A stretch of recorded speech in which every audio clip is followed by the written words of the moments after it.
Este es un mensaje para todos los dueños de gatos. Tú me conoces. Te traje éxitos como el aguagua. Los gatos son las especies que extinguen más especies después de los humanos. Es gracioso que te traigan pajaritos muertos, ¿no? Eso fue una extinción. Tu gatito se ha convertido en un problema. Y yo voy a acabar con ese problema.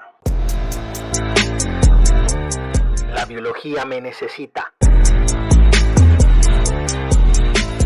La solución no va a ser fácil. La solución va a ser pedirte que...